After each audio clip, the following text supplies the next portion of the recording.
ओम श्री परमात्मने नमः। अथ चतुर्दशोऽध्यायः। श्री भगवान् उवाच। इमं विवस्वते योगं प्रोक्तवानहमव्ययं विवस्वान् मनवे प्राह मनुरीक्ष्वाकवे ब्रवीत्। एवं परम्परा प्राप्तम् इमं राजर्षयो विदो सकाले नेह महता योगो नष्टः परन्तप। स एवायं मया तेद्य योगः प्रोक्तः पुरातनम्।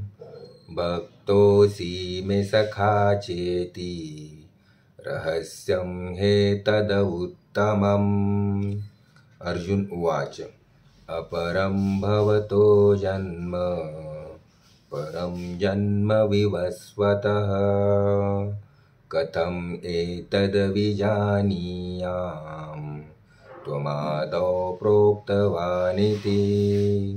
श्री भगवान् उवाच। बहूनि मे व्यतीतानि जन्मानि तव चार्जुन तान्यहं वेद सर्वाणि न त्वं वेत्थ परन्तप।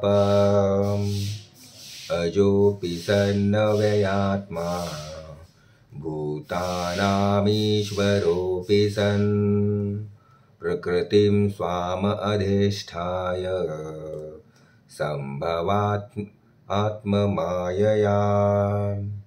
यदा यदा हि धर्मस्य ग्लानिर्भवति भारत अभ्युत्थानम् अधर्मस्य तदात्मानं सृजाम्यहम्। परित्राणाय साधूनां विनाशाय च दुष्कृतां धर्म संस्थापनार्थाय संभवामि युगे युगे। जन्म कर्म च मे दिव्यम् एवं यो वेत्ति तत्त्वतः त्यक्त्वा देहं पुनर्जन्म नैति मामेति सोऽर्जुन।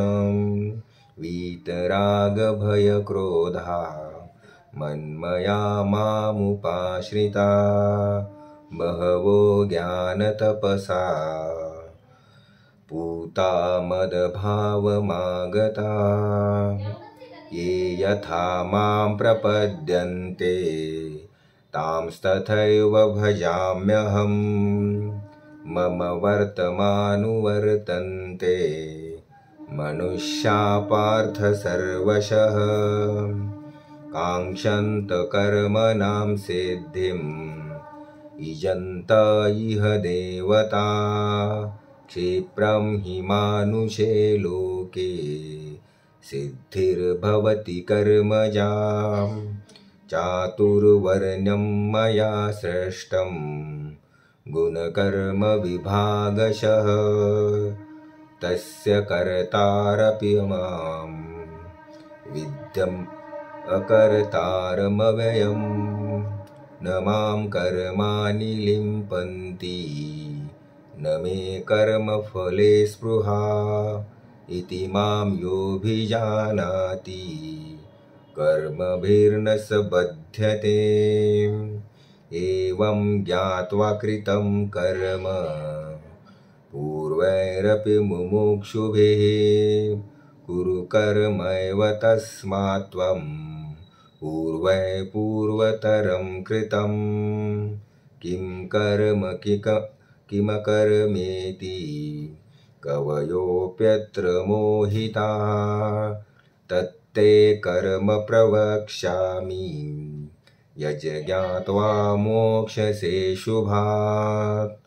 कर्मणो ह्यपि बोद्धव्यं च विकर्मणः अकर्मणश्च बोद्धव्यम् गहना कर्मणो गतिः।